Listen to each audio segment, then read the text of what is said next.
Now, 10 MLC candidates from the NDA have filed nominations for the Uttar Pradesh MLC polls in the presence of UP Chief Minister Yogi Adityanath, State Deputy Chief Minister Brijesh Pathak and Uttar Pradesh BJP President Bhupendra Singh Chaudhary, as well as Minister in the Cabinet of Uttar Pradesh Om Prakash Rajbhar.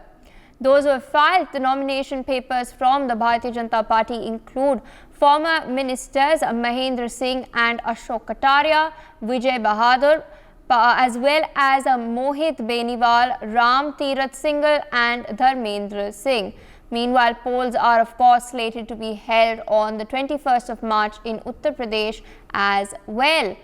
Let us in fact listen in to some of the reactions that are coming in. की ओर से 10 प्रत्याशी चुनाव मैदान में हैं और सभी बड़े अंतर से विजय प्राप्त करेंगे और उच्च सदन के सदस्य बनेंगे।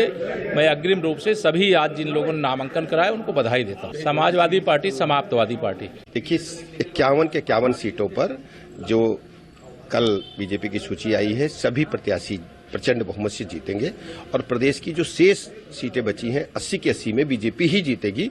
विपक्ष पूरी तरह से प्रदेश से साफ हो रहा है। देखिए, भारतीय जनता पार्टी का कोटे में और सहयोगी दलों के कोटे में 10 सीट आती।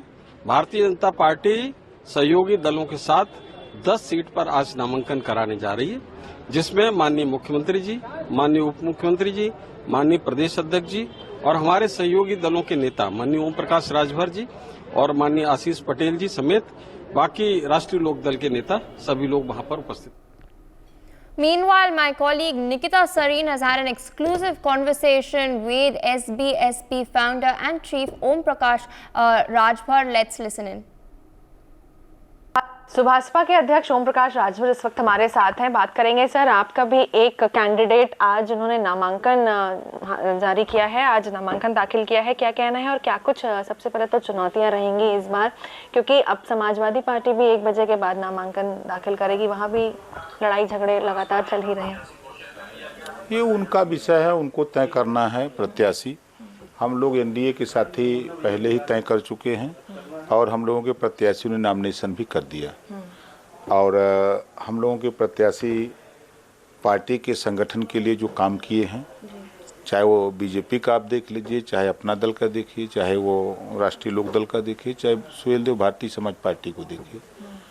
जो भारतीय समाज पार्टी का प्रत्याशी जिलाध्यक्ष मऊ रहा, मंडल अध्यक्ष आजमगढ़ रहा, वर्तमान में प्रदेश अध्यक्ष पूर्वांचल, संगठन को बराबर काम करते हैं। काम करने वाले लोगों को, और मजे की बात कि जो वंचित, शोषित, पिछड़े, दलित, अल्पसंख्यक की बात ओम प्रकाश राजभर करते हैं।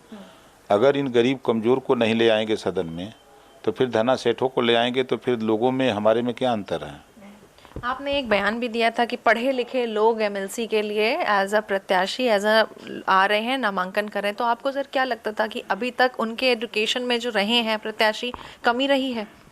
बहुत से लोग को हमने देखा कि पहले जो बहुत से लोग आ जाते थे तो वो योग्यता शिक्षा के सवाल पे नहीं रहती थी, ऐसे लोग आ जाते थे। जैसे सर बहुत से लोगों को हमने देखा कि सदन में जो चीज़ एक उच्च सदन होता है, उस सदन में या विधानसभा में ज़रूरत है। आज के युग में जो पढ़े लिखे लोग हैं, जो नई पीढ़ी है, ऐसे लोगों को सदन में आने की ज़रूरत है।